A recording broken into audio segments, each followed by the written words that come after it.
I'm realizing that a lot of us give so much to the world without giving anything back to ourselves.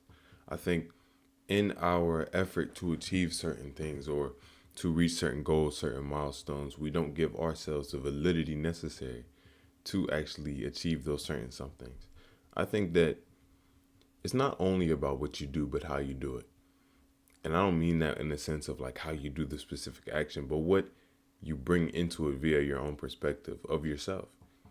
I think that when we do a lot of work and we never give ourselves the credit for the work we do, or at least a perspective that allows us to at least believe that the work leads to something, then it typically doesn't.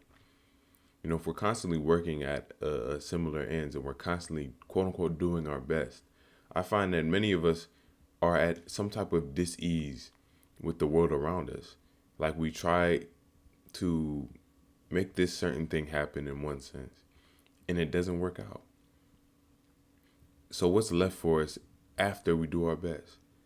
What's left for us after we put our all in? Appreciation. I think that what truly makes something change in the world isn't just the action, but what you bring to yourself through the action. I think a lot of developmental things, both in regards to our aspirations and ourselves, are truly a manifestation of our own internal journey. And I think the point is to recognize that you're already on your path. You always have been, you always are. And any type of overzealous thought about it really doesn't do anything for us. If you're working on developing your skills so you can do this in the workplace and you're practicing developing that in the workplace, then you need to give yourself affirmation in proportion to what you actually want to achieve. I think sometimes we leave that certain aspect of who we are in our development up in the air. We treat it as if everything is so mechanical, everything is so physical, that we fail to recognize that there is a person doing it, not just a body. And I think we get lost in that way. When we don't give ourselves the affirmation that we actually need to conduct our actions, to conduct ourselves. And this is why I think self-love is so important. Because self-love is what sort of allows you to bridge the gap between your own doubt, your own delusions about what is yet to come and what is in the present moment. I think if we're able to love ourselves enough, then we won't trouble ourselves with thoughts that take us away from uh, what we actually want to do. And I don't mean that to say it's always an easy thing, but I truly think that the presence that we give to our actions is what allows us to be a part of them.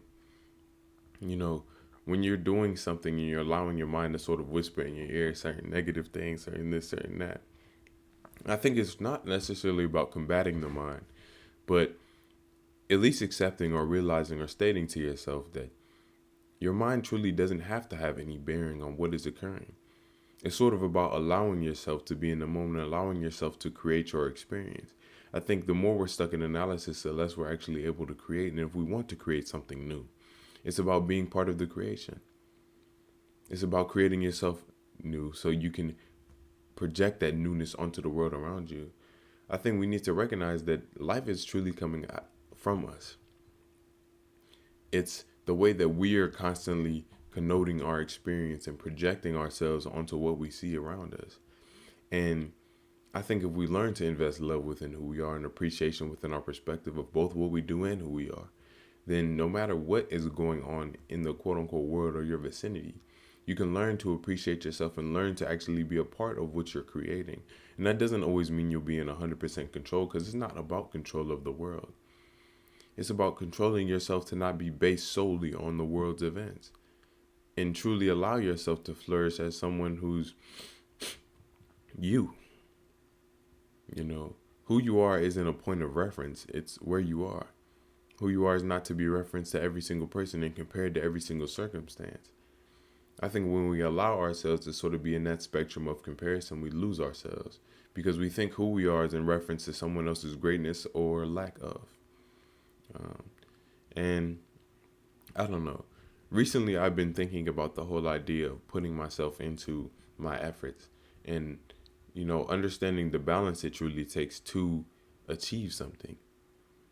It's not only about the effort you put in a physical sense. It's not about just sitting down and doing the work.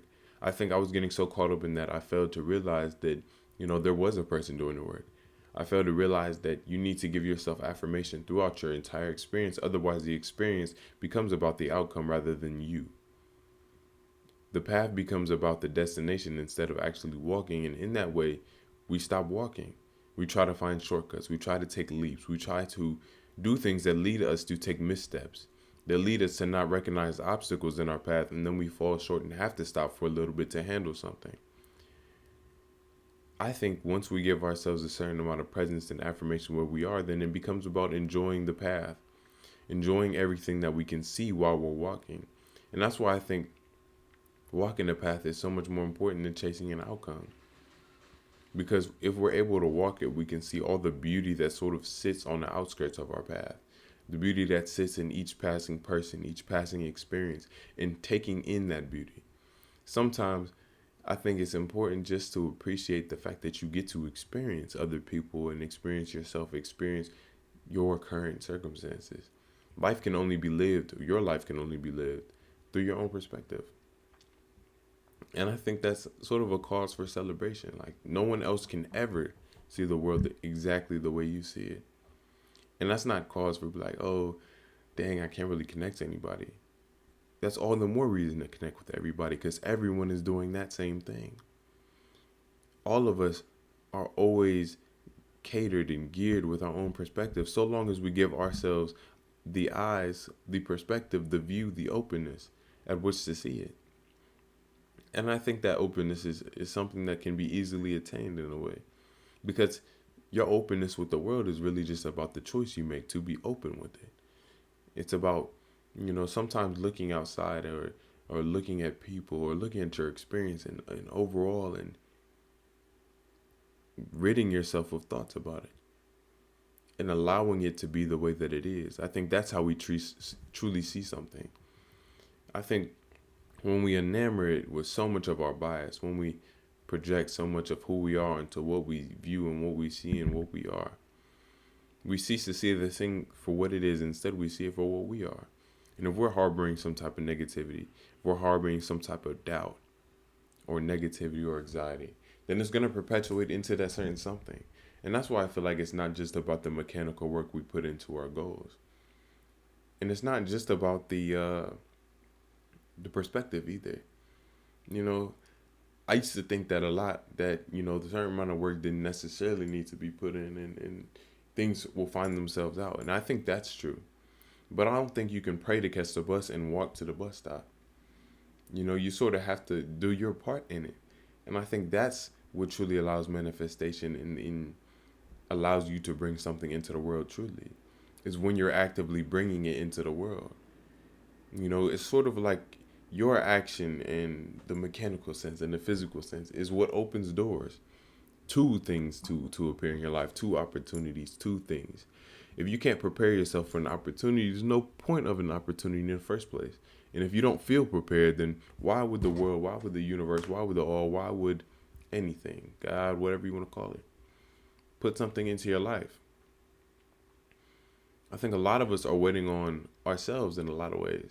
We want something to sort of fall on our lap to change the way we think about the world, to change the way we think about ourselves, without recognizing that we're the only things that can truly do that. And if we're waiting on some type of salvation from our own mind via events in the world, then we're sort of waiting on an uncomfortable end. Because nothing in the world that you have an opinion on is without your influence, especially when it comes to your opinion of it. We want to be saved in this regard, so we are waiting for something to just align with the way we think about it.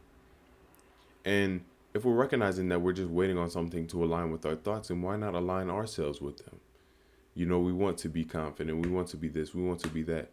And instead of waiting, or instead of positing that for ourselves and actually doing the work that's necessary and giving ourselves affirmation that's necessary, sometimes we just sit and wait. And I don't know, in my own experience, I didn't find that truly befitting. I think a lot of us want to be in alignment with our goals, but we don't want to give up the comforts of the old. We don't want to truly become 100% new. We don't want to leave ourselves behind. And what I realize is you never really do leave yourself behind. You're always where you are, no matter what. And that's why I say that you're already on your path. Because it doesn't really matter what you do, you're always going to be on your path and you're always going to be led somewhere. Now, if you want to be the one that does the leading, then it takes you being intentional with it, I think, and giving yourself the affirmation necessary in order to take the steps necessary. I don't think it's the path that needs affirmation, it's the self. Because if you can't even walk the path that you're on, there's really no path at all.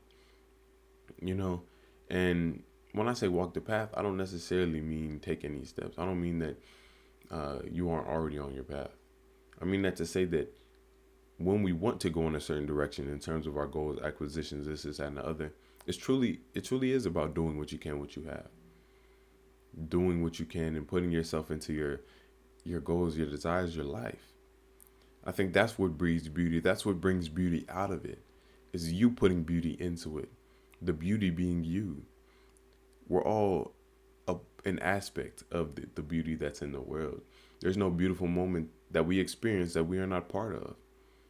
You know, we're constantly sharing in the beauty, sharing in the grandeur, the serendipity of what is. And I think we just don't give ourselves any credit for it. Not to say we create the beauty, but at the least to say we appreciate it, or we appreciate ourselves enough to appreciate the beauty we see in the world. I think everything that we love, we should love ourselves for.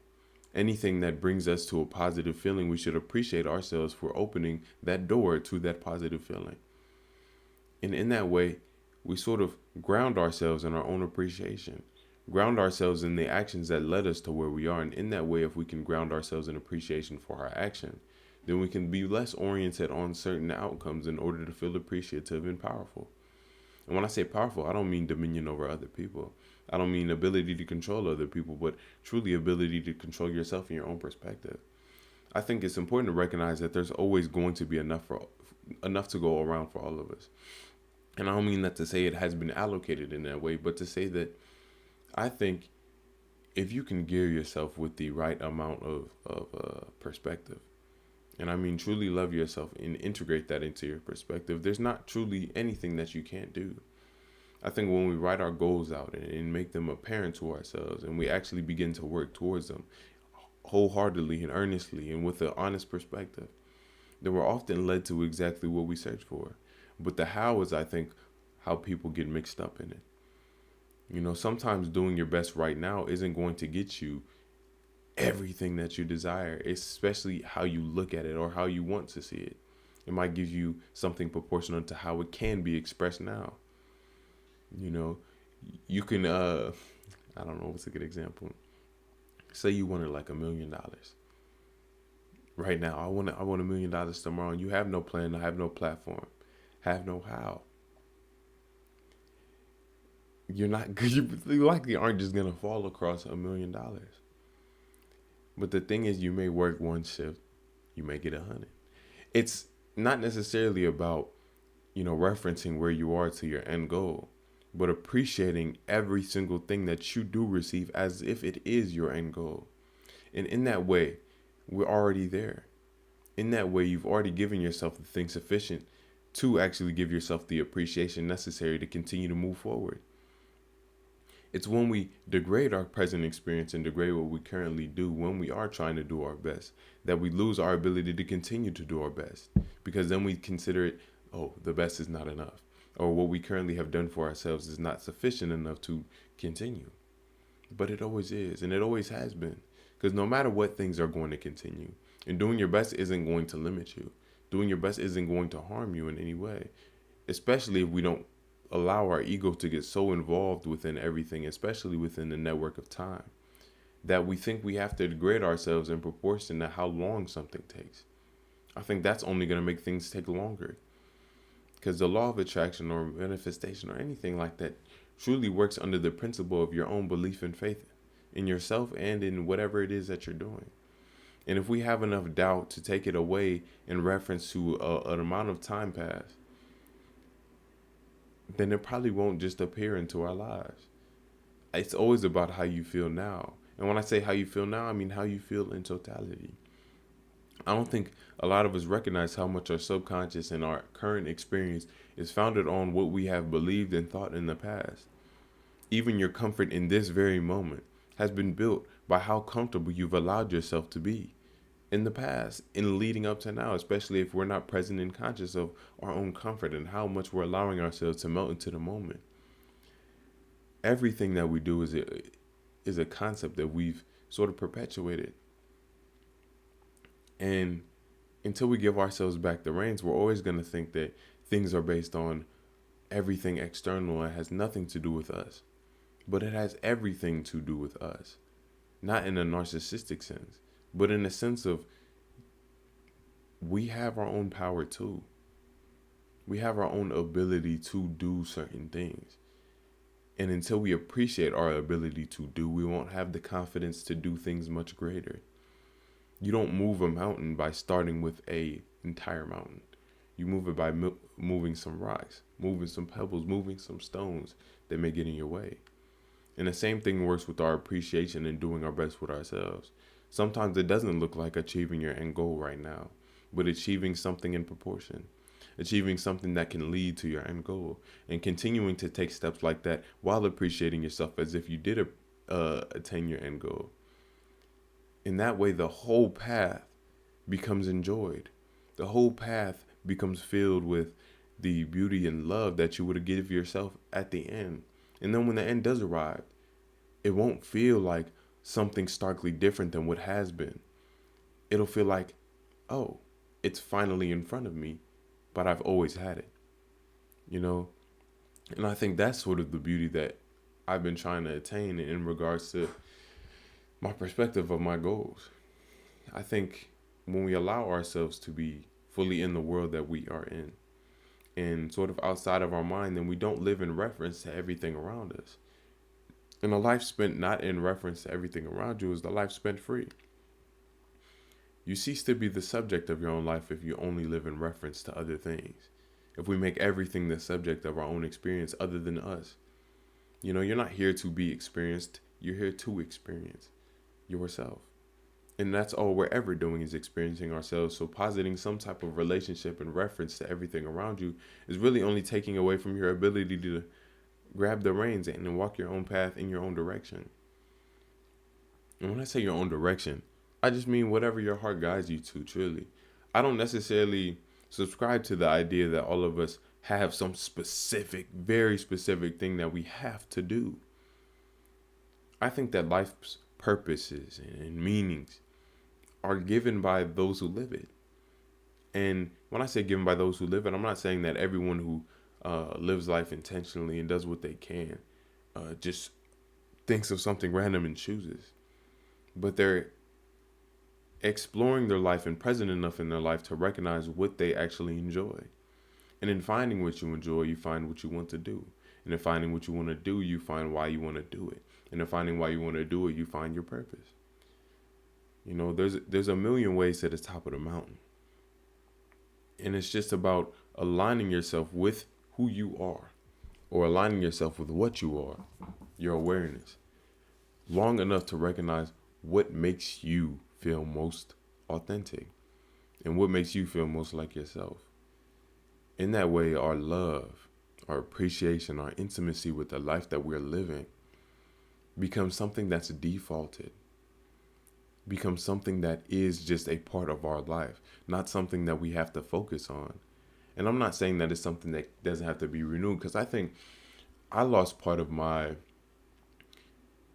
perspective of intimacy in the past by not continuing it, by not instantiating it over and over again and allowing it to be part of me. I think sometimes we get in these certain headspaces of motivation, of discipline, of love for the world, of intimacy with the life we're living, and we don't continue to do it consciously. And I don't mean that to say we have to do things with conscious effort constantly, because I think letting go is what makes it stay. But I think sometimes we abandon all the doing your best aspect and we try to keep the perspective aspect of things. And we lose it because of that. Because we aren't truly continuing to do what has brought us this prosperity, what's brought us the perspective that we currently have. And until we can give that to ourselves through and throughout, then we're always going to be guided by our past. And when we do adopt certain new mentalities, I think it's important to recognize how long we've had previous ones. Not just in reference to time, but in reference to our subconscious mind. I don't think that time necessarily has to be our basis for change.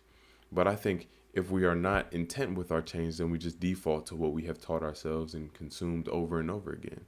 And until we can instantiate ourselves as completely new, until we can, in a way, not forget the past, but truly move on from it, then we'll be governed by it. Because we'll be recreating it in the present by aligning ourselves with certain actions, attitudes, and thoughts that are representative of that past. Overall, I think it's about sharing in your new perspective and giving yourself enough love and appreciation or enough presence to continue to choose that. I think who we are is just what we've given attention to over time. We've given so much attention to our lack of patience, our lack of confidence, our lack of esteem. So much so that it has become manifest in our body, in our expression. Now, if we were to just give our attention to the opposite, and when I say opposite, I don't really mean something different. Your confidence and your lack of are on the same scale. They're the same thing. Just like mean and nice are really the same thing. You could be really nice. You can be super not nice. And it would mean mean. They're the same thing on a different scale, and they're constantly shifting. And if we can recognize that, then we can recognize that a lot of the things that we want to change within aren't necessarily something we have to erase and get rid of, but something we have to renovate. Something we have to give new attention to, new life to, new energy to, new attention. And I think that should be our intention, to be intent with the way that we carry ourselves and conduct ourselves. Not in an overzealous, overt way of, I have to control myself and make myself perfect in this regard. No. Just being present enough to choose the actions that we want to choose. And making sure those actions that we want to choose are in reference to what we want to do. Like if I want to achieve this certain thing, then I'm not going to do things that take away my ability to do so. And I think it should really just be left as simple as that. That, other than that, giving yourself a feeling proportional to what you want. Like actually giving yourself appreciation before you achieve your end goal, or giving yourself the appreciation of the end goal where you are, so you don't have to wait to feel it. So you're not constantly depriving yourself of the appreciation that you should be giving yourself.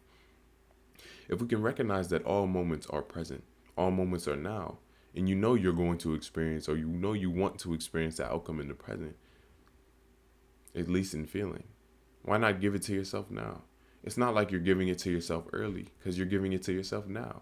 And when would you experience it? In the future now?